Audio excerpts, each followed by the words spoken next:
definitely 100% comes from my mum. She has been an entrepreneur, I think, literally since she came out the womb. She honestly has it in her blood. So, ladies and gentlemen, give it up for our very special guest, Rosie from Rosie Toy Boxes. Hello. So, welcome to the show first and foremost. Thank you. And thank you very much for your time. Thank you. Thank you for yours. No problem. So, do you just want to tell the viewers a bit about yourself? Yeah, my name's Rosie. I'm 27 years old. I'm also 7 months pregnant now. I opened my small business 4 years ago, and yeah, I'm the owner. It's called Rosie Toy Boxes, and we make personalised toy boxes for children. Yeah. So congratulations on your pregnancy. Thank you. So all the social media links for Rosie's Toy Box will be put in the description box below.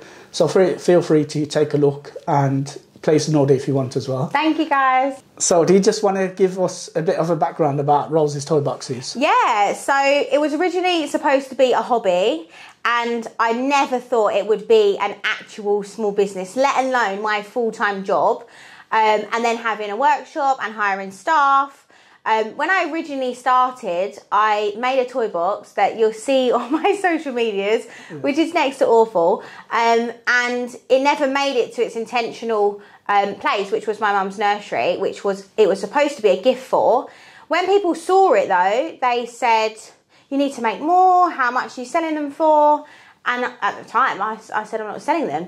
But yeah, it was after friends and family convinced me to set up the page, it really started to take off. Oh, okay, fantastic. So when did you first open Rosie's Toy Boxes? It was November 2018, so that was way before we even had an inkling of lockdown. And I was really lost, having come out of a 5-year banking career. I wasn't high up in the bank or anything, but I definitely had like a lifelong career lined up for me there. Unfortunately, the company changed too much and I wasn't with their morals anymore. So I'd left and I could not think about being a new person anywhere. Going from knowing everything about the company to then starting again really scared me. So I feel blessed that I just fell into, you know, the small business that I have today. Yeah. Okay, fantastic. So talk us a bit about when you first opened your business, in terms of, you know, it's a very scary thing to do, leaving a career and then starting your own business. So talk me through like the first year, how were you feeling? The first year, when you first start, and especially with the social medias, I knew just from experience in selling at Nationwide at the bank that if people saw me, I believe people buy from people. So I knew social media was going to be key. I knew it was going to be key that people got to know me and the morals and what I stand for. Because customer service has always been my passion, that was going to be the forefront. So first of all, when you start social media, it's so hard, and the doubters that you have. And I literally would text family and friends asking them to like my posts. Please follow when you see it, because obviously it makes a massive difference. And you do get doubters. I posted it on every Facebook page you can imagine in the area. And you get people commenting saying, oh, it's not worth £20, or, you know, you've bought the box from wherever and you've just done it up. And it is hard at the beginning to ignore that. But now, majority of those people who did say that have either bought from us or have inquired.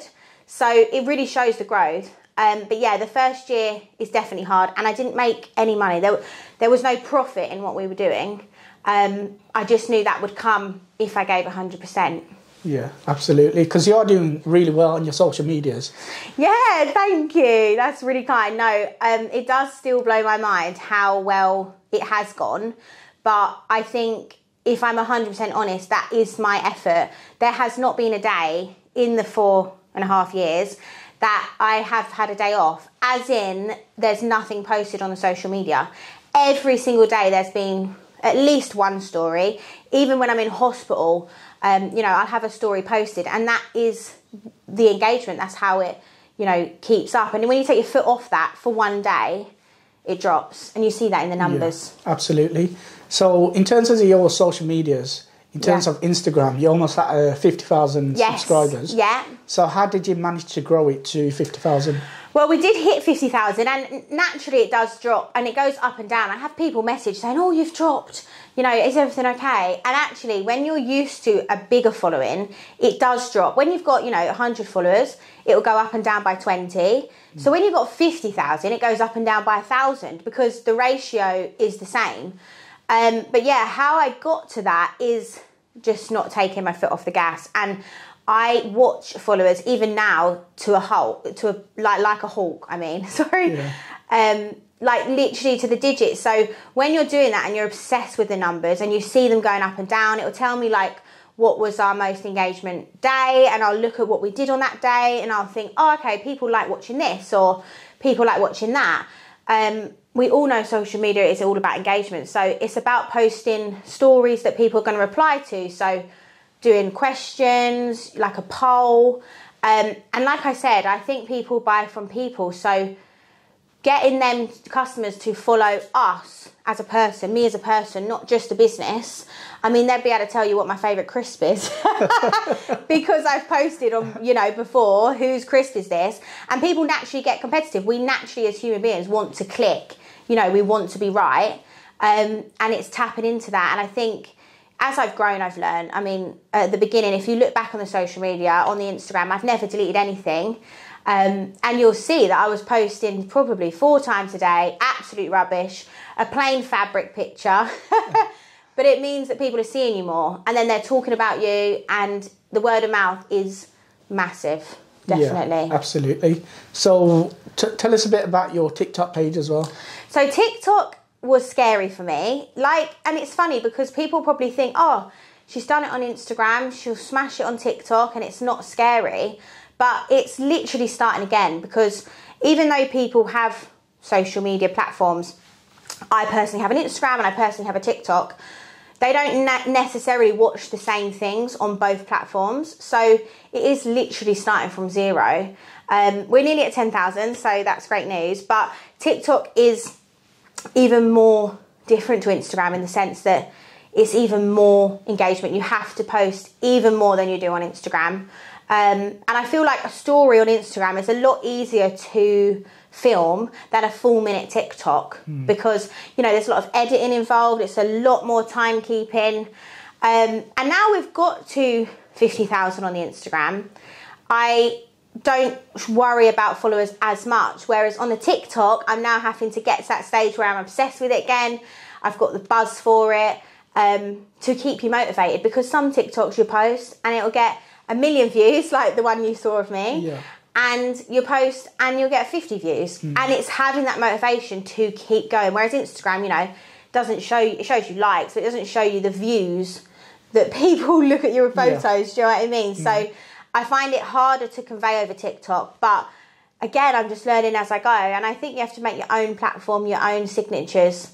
And that's what we're trying to do. Absolutely. So congratulations on reaching 10,000. Thank you. So in terms of the name, Rosie's Toy Box, how did you come up with the name? So this is actually my favourite story. I couldn't think of a name, to put it bluntly. And I vividly remember being in my partner's car and saying, and I was setting up the Instagram after everyone convinced me, and I just said, you know what, I'll just call it Rosie Toy Boxes because it won't last long anyway. And it sounds so cliche, but that genuinely is the real story. And I look back now and I'm so grateful that I chose that name, because when you buy a toy box from us now, you buy a Rosie toy box. Customers say, oh, I have an RTB, I have a Rosie toy box. And it's been a great, without me even realising, a great marketing tool, because competitors now, even if they made the exact same box, which I doubt they could anyway, but if they did, it still wouldn't be a Rosie toy box because it's not made by Rosie or her team. So yeah, that is my favourite story of all time. I tell everybody that because it was an accident, but it's actually worked so well in my favour. So I tell everyone who's starting small businesses, don't overthink the name. You can grow with it, you can adapt with it, and it literally just can be the simplest thing and really work in your favour. Yeah, absolutely. So going back to when you first started Rosie's Toy Box, how did you come up with the pricing for it?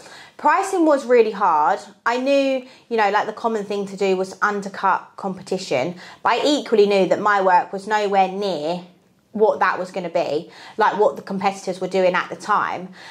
So I basically looked at my stock and how much it on average cost me, and I would add 20, 40 pound, and then that was the price. And then as my work got better, it sort of validated the higher price, if that makes sense. But a great selling tool has always been that we've always been really affordable.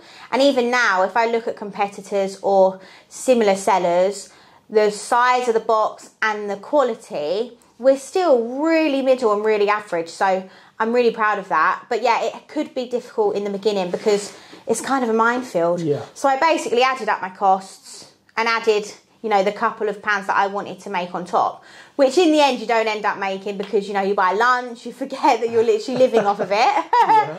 But yeah, that's how I originally sorted them. Okay, fantastic.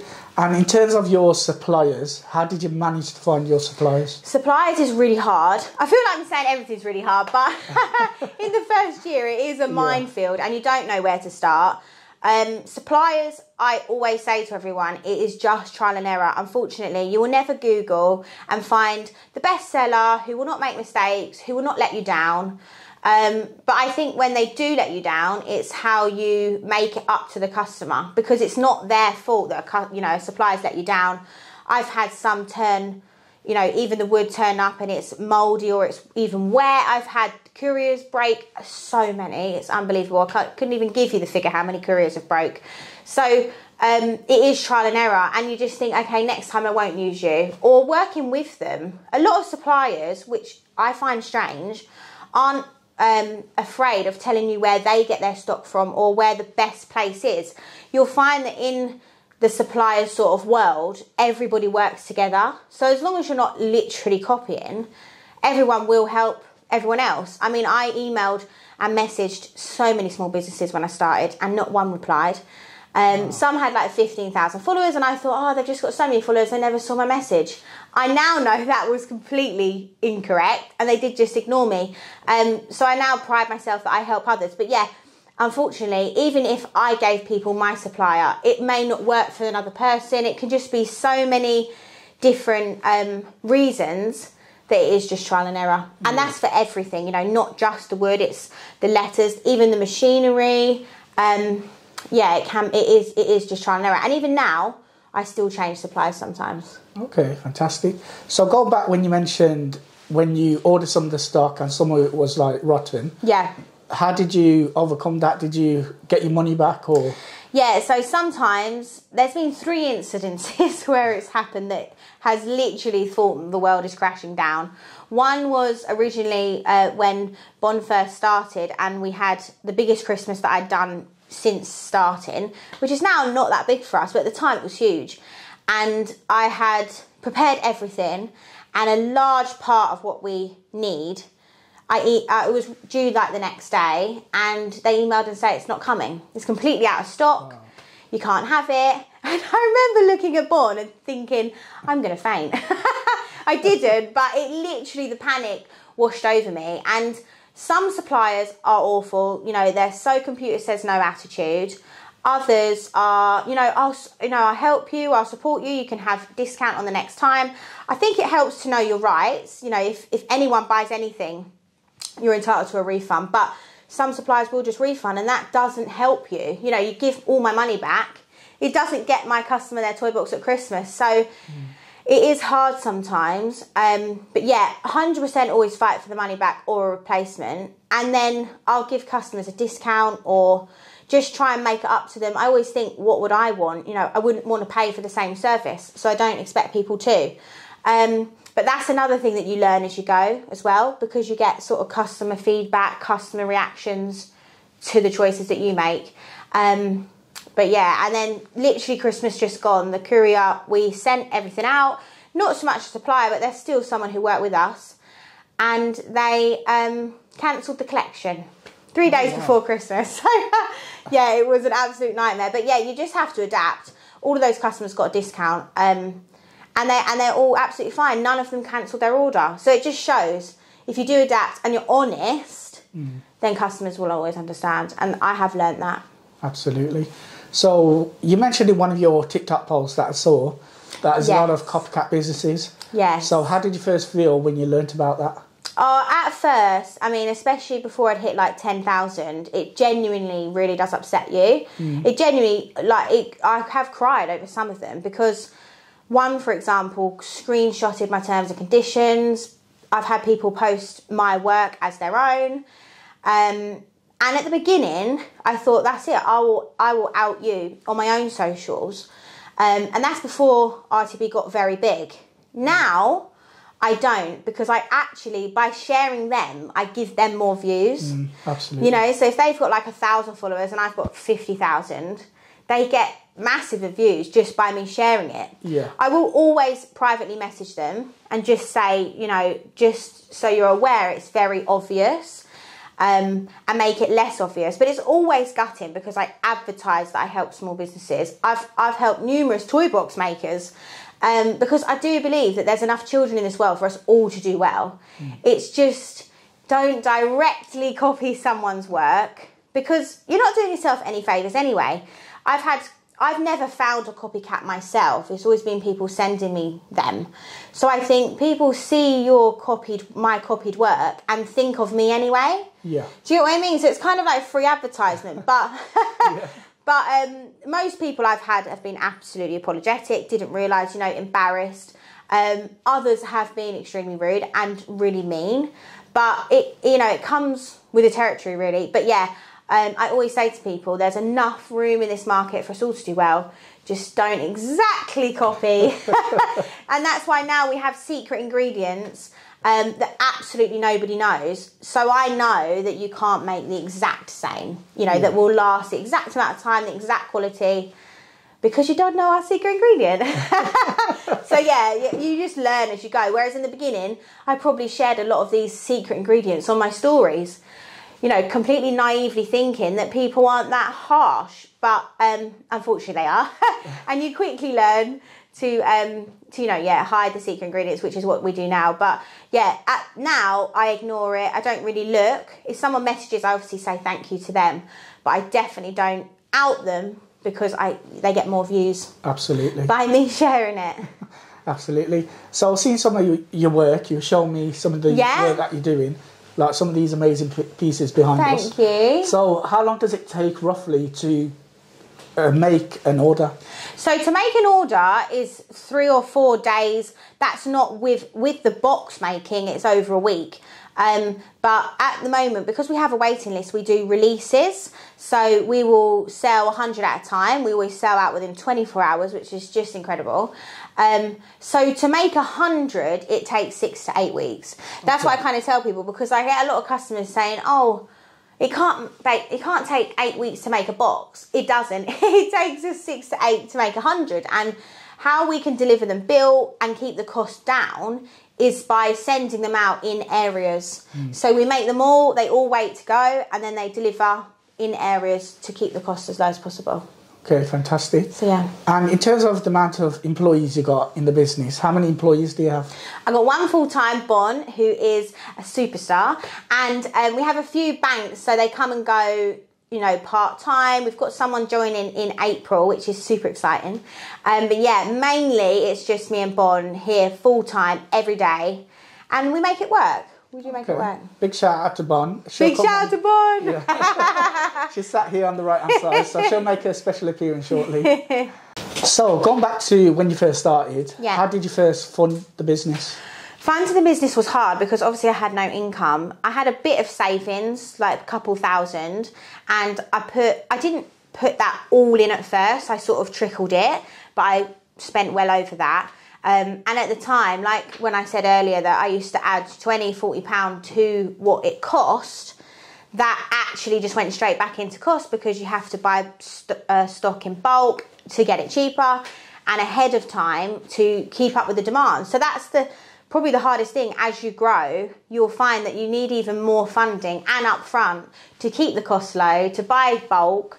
But yeah, that soon went. So I basically just kept every penny from every order and put it back in the business. And watching celebrities that have made it, business people in the UK at the moment, A lot of them, the books that I've read, always say, keep the money in the business, keep the money in the business. It's so easy when you make your first 1,000 to go, yes, oh yeah, I'll go buy some shoes. But no, you've got it. Keeping it in the business has made it easier for me as time goes on.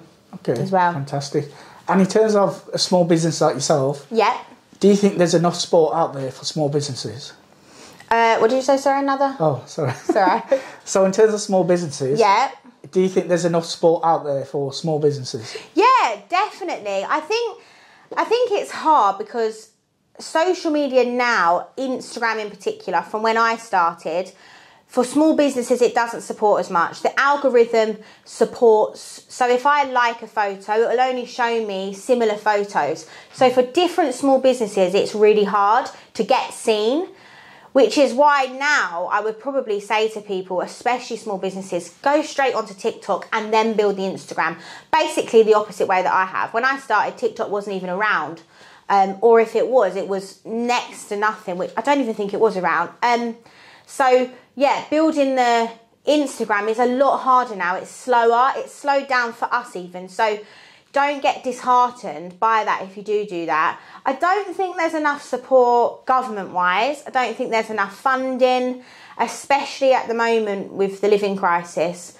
I think small businesses, even smaller than myself, will suffer the most because we're in between. You don't get the big grants and you don't have the funding behind you, your own savings necessarily, to keep it going. I've got small business friends that have had to shut down, sadly, because the cost of what people think it's worth. So I don't know, if you sell a personalised bottle, last year you might have paid £8. This year you're literally paying £16. And that's not because small businesses are greedy or the owner wants more profit. That's literally because the bottle probably costs £8 now. Even IKEA's doubled their prices pretty much. So it's tough in that respect being a small business because no one's wages are going up and we're all having to charge more, and therefore you get less orders. People can't either afford it or don't think the product's worth that amount more because, you know, last year they paid whatever. So I don't think there's a lot of support in that respect. And I think the government missed a trick there because some small businesses that are small now will be huge PLCs in the future, paying masses of taxes. So you'd think they would support in early days.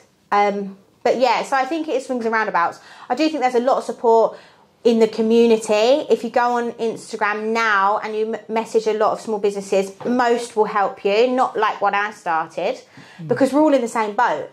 But government-wise, definitely not. Absolutely. So just going back to the cost of living crisis. Yeah. So in terms of the pricing, how has that affected you as a business owner? At the moment, it's affecting us hugely. Like I said, we have a waiting list. So people may have joined 10 weeks ago and you wouldn't think it, but in that 10 weeks, one of our stock pieces, for example, has doubled in price and we need 1 unit for every single order.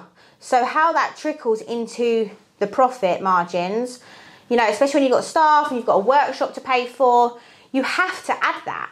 And then customers are like, well, 10 weeks ago I joined the waiting list on this price. And it's, unfortunately, there's nothing that we can do. Everybody's going up. But yeah, it does massively affect you, especially when we make, like I said, 6 to 8 weeks, the turnaround is, for 100. So in the first week, we make 25 and then 25, 25, 25. And by the time you get to the end 25, the piece of stock has tripled or doubled. And you think, I've only still got that same amount of margin to spend the money on. So it is tough, but I always go back to, you have to pay your staff first, you have to pay your bills first. And I'm lucky that I do have a really supportive partner. Shout out to him. Yeah. I know some people don't, but even still, you know, I'm going to be a mum soon. It is a worry. So people who see small businesses on social media, we are all struggling, even if the socials don't show it sometimes. Absolutely. So in businesses, there's many ups and downs. Yeah. So what is a down that you've experienced whilst running Rosie's Toy Box? The biggest down was the one most recent that I've previously slightly mentioned, which was before Christmas. We'd made, I think it was nearly 30. We actually deliver all of our boxes ourselves. Only ones going further than 4 hours go via courier. So these beautiful, beautiful boxes were made. They were packed. all customers had had their proof photos, ready to pay remaining, and the courier, I won't name them obviously, but they cancelled the collection slot one day, and I thought that's not unheard of. You know, you get drivers that are sick or whatever. And then they cancelled it the next day, and that was it. No, they completely shut because of the strikes that happened in the mail. Okay. So a lot of our courier in particular was not aware, I don't think, that they'd have a crazy demand because the mail service, like the actual postal service, went down, had a strike. So yeah, they cancelled our slot. I can normally drop to the depot if they have no drivers. They weren't allowing it. They sent videos of lorries queuing out of their depot, which is just insane anyway. And me and Bron cried. We genuinely cried on the way home from a delivery, because what do you do? I can't physically take these 30 boxes to Scotland, to Ireland. If I could get on a ferry, I genuinely would have. I've done it before. Not a ferry, but I've driven 7 hours to take a toy box before when a courier's let us down. But you can't do that for 30. So what do you do? And I just went back to what I did when I first started, and I thought, if I'm the customer, what do I want to happen? What would make me think, okay, that's so disappointing, but I appreciate her efforts? And it's a discount, because you can say you're sorry all you like, and you can be honest, and it was no fault of RTB's, it was no fault of mine, of Bond's, and unfortunately it did just happen. But that doesn't cut the hurt and the disappointment enough for a customer, because I don't think you should pay the same for a lesser service. Not that come from directly from RTB, but I take pride and responsibility, because these couriers represent us the minute that box leaves this workshop. So yeah, they all got, like I said, a discount, and not one cancelled their order. So it does show that if you are honest and, you know, you just take a step back. And I sent the biggest email I've probably ever sent. And I just was completely honest. And I said, I'm so hurt. I know this will come as a disappointment.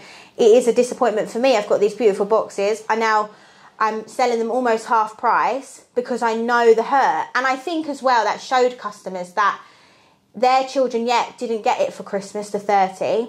But we also didn't get paid for them, if you get what I mean. Yeah. So it was a massive profit hit for RTB, and it is still affecting us now, but I don't regret making the decision, because we didn't have one customer felt let down. Okay. So yeah, it was a massive blow though. That was definitely one of the biggest we have ever had. Wow. So in terms of the 30 boxes, what did you do with them? So I kept them packed, and I said I will send them out in the first week of January, as soon as we reopen, our first working week, and you can have them at almost half price. And every single one said yeah. Oh, wow, okay. None of them cancelled. And I think you think, yeah, okay, half price or almost half price. That's a big discount, you know. And a lot of people would naturally know that cuts massively into our profit. Not one box was made at a profit of that 30. And I think then the customer can see, you know, we share the hit, if you like. And again, I've always wanted to show on the social media the good, the bad, the ugly. That's what we always say. And I posted the email, and a lot of businesses or people who advise me on business say, no, just hide it, you know, you don't need to show when you make a mistake, nobody would even know. But that's not what we're about. And I think it's being true to people who are going to start small businesses. When I was looking, I never saw any disappointment. So when you get one, you think it's the end of the world, I'm the only one. So hopefully by me sharing, it shows customers that we're genuine and we're being honest. And new customers, you know, they can have faith that when they buy, even if something goes wrong, we'll sort the situation best we can. But also gives faith to small businesses that they're not alone, and it does happen, even to the best of us. Absolutely. So in terms of building business connections, how do you go about doing that? Social media is a massive one, especially when I first started. I was lucky enough to be invited to what we call an engagement group. So small businesses, probably about 10, and you all look at each other's posts, you all interact with each other, and it just gives you that little boost, because even if you don't get one like, you're getting 10 from this group, if you know what I mean. And a lot of people think they ignore it and they don't join the group. And I think that's a real shame, because you are definitely missing out. I mean, you think, oh, what's 10 likes? But There's the rule that you have to like it within the first 24 hours, and Instagram massively picks that up. I think you've got to get about over 8 likes for the photo to be shown again and again and again on the algorithm. So it massively helps. And then naturally, you know, if you're having a bad day, or someone wants a pricing query, or you get stuck with a customer complaint, you've got those friends to ask. And I'm no longer in those groups, but I still have those connections. Yeah, absolutely. That you chat to. Yeah. So in terms of your entrepreneurship spirit, where do you get that from? That definitely 100% comes from my mum. She has been an entrepreneur, I think, literally since she came out of the womb. She honestly has it in her blood. When I was about 12, my mum and dad split up, and it was a really tough time for my mum. She has a chain of children's nurseries that she's had since I was about 12, and she probably had about £9,000 outgoings after costs of stuff. We were all in private schools, and literally our world crumbled, literally. And I remember school runs, because she couldn't afford the nanny for the full hours, being filled with business calls. And at the time, she probably felt guilty that I had to listen to it, because my school was quite far away, about half an hour. But now I remember all those tips. I remember what she used to say. So yeah, definitely. And without her help, it is without a doubt, RTV would not be where it is today. I would not have the skills that I do, the confidence that I do, and the motivation, really, because I sit back and I think, if I don't do well, I can't give back to Mum the life that she gave me and my brothers. And she really, really has done it alone. And it's the same reason as why every 10,000 that RTB hits, I buy her a gift. And every time we hit 10,000, the gift increases by price. And that's not to show her I'm doing well. That's to keep reminding her that the main goal, it's emotional for me, the main goal is to give her the life that she wants, and her not have to work for it, because she has given me and my brothers the best life. She's the strongest woman I know. I know everyone says that about their mum, but she did literally keep us all in private schools. So that's a massive tick on your CV anyway. Probably the reason I got the banking job, along with my own skills, obviously. But yeah, entrepreneurship. And she really has the skill of resilience. So she used to work for a company, and she'd be called, she was a PA, and really high, and they'd say, right, we need 6 offices in Germany tomorrow, and she'd make it happen. So when a courier tells me, oh, I can't get the box there tomorrow for the birthday, we've let you down, you know, the driver's ill, I think I can come here and make one and drive it 10 hours to Scotland myself and not miss the birthday. And I have done that, me and Bon have done that.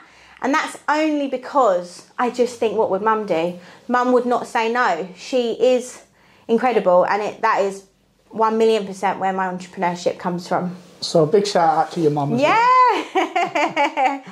So what business advice would you give to the viewers who are watching this video and want to go into business? The main thing I would say is just do it. Don't think too much. People overthink the logo. RTB's never had a logo. People overthink the colours. Think of one colour, you can add black and white to it, so there's 3. You can grow with it. You can adapt the brand as you go. Brands are very rarely pen to paper, oh, I'm going to do this, this and this. Don't waste your money on business cards, leaflets, unless you're a company like window cleaning or roofing that people won't find you elsewhere. Social media is the biggest, best marketing platform, in my opinion. I've never had a business card. I have thought about it now, but I don't think they're a necessity. And I think people, even with like £500 to start a business cards and leaflets take a massive chunk out of that. So save your money where you can. The best marketing tool, like I say, is social media, and that is because of word of mouth. So even if you aren't that big on social media, if you give a great service, sometimes better than even the product is, people will talk about it. People will tell their mums, people will tell their sisters, their friends, and then they follow you, and then they'll ask prices, and then because they followed you, you get that little bit more engagement, and it shows someone completely random. So my top tip would just do it. Just jump in. Don't worry. Don't doubt yourself. Everybody doubts themselves. And yeah, the second thing is word of mouth. Have a great service. And the third thing is don't expect to make money. Don't expect to be a millionaire within the first year. Because literally expect to make nothing and be willing to do it for free. That's why you have to enjoy it. Don't go into something that you know you won't enjoy. If you enjoy it, it's not so bad doing it for free. Rope in your friends and family. Don't be embarrassed to ask people. I literally used to text my family group chat and say, can everyone please go and like my photo? Because that was 10 extra likes. And like I said earlier, those people who you may be embarrassed to ask, when you do grow and are bigger, are the ones shouting how proud they are of you. So take the step, have the great service, and don't be embarrassed to ask for help. Absolutely. Some really good advice there. Thank you. So what does a typical day look like for you? A typical day, every day is different, but the most popular one that we have is obviously the crafting days. We're here about 8 a.m. and we leave anywhere between 5 and 7 if we don't have deliveries. We come in, we always have a chat in the morning first to decide what we're going to do. Mostly I've done the plan, but obviously the day before you know what you're going to do the next day. We craft all morning. Sometimes we won't even stop for lunch. Now we do because more often than not we do. Because I think it's really important, especially for team morale, as we get new team members. It's expected, of course, you have to. That's one thing that I found as a real transition from working on yourself with a staff member. You do have to stop for lunch. You do have to stop, you know. But yeah, and then on a delivery day, we can be out between 5 a.m. and 9 o'clock. But I think the key thing is I don't expect overtime. I don't get paid necessarily for the hours that I drive. But you have to expect to pay your staff. And well, I wouldn't come to work for half a day. So I don't pay Bond half a day, even if we do sometimes, because I don't think people don't want to get out of bed for half a day. So why would you expect your staff to? So I think it's a real balance in between that. But yeah, the hours for us are so different. But social media, we are on every hour. We film everything that we do, from eating lunch to saying good morning and saying goodbye, and then posting in the evening. So yeah, if you follow us as well, you will literally see our full day, which I think is another great thing that people love to watch. Absolutely. So ladies and gentlemen, give it up for Bonnie. Hey! So do you just want to tell the viewers a bit about yourself, Bonnie? Hey, my name is Bonnie. I am 17 and I work for RTB. Okay, fantastic. So what is it like working for RTB? It is actually amazing. Working for Rosie is crazy. I can't actually explain it. To be honest, Rosie has never stopped working. She works every single day, non-stop, and every single thing we do, she would like to film it for the TikTok, for the Instagram. So I pick up on those things. So for an example, if she says, oh, do that, I'll then do that the next day for her to remember. Yeah, and like stories, Rosie says, I'll do one and I might make it wrong. So she just goes, go again, and I do it. So next question is, what motivates you to continue working here? What motivates me is seeing customers photos with the children, their comments back. It actually is amazing what they say about our work. Rosie actually is amazing and I can't thank her for everything she does for me. The job literally won't be what it is without Rosie, and I know that everything that I do in the day, I know that Rosie will reward me for what I do. And my job is actually amazing. So working for RTB couldn't be any better. So how do you keep a work-life balance, Bonnie? So of course I come to work, I see Rosie, I see her maybe even after work, we might go to food, but working around my also day, I do my work, and I obviously in the evenings I still text Rosie, we go around and do what we do as our normal. So what I go for work and at home, is no different, and it's literally just fun. And that is it, ladies and gentlemen. So a big shout out to Rosie and Bonnie for inviting me to their workshop. And if you did like this video, please do hit that subscribe button and hit that notification bell. All the social media links for Rosie's Toy Box is shown in the description box below. And thank you very much, ladies, again for your time. Thank you. And thank you, the viewers, for watching as well. Bye. Bye.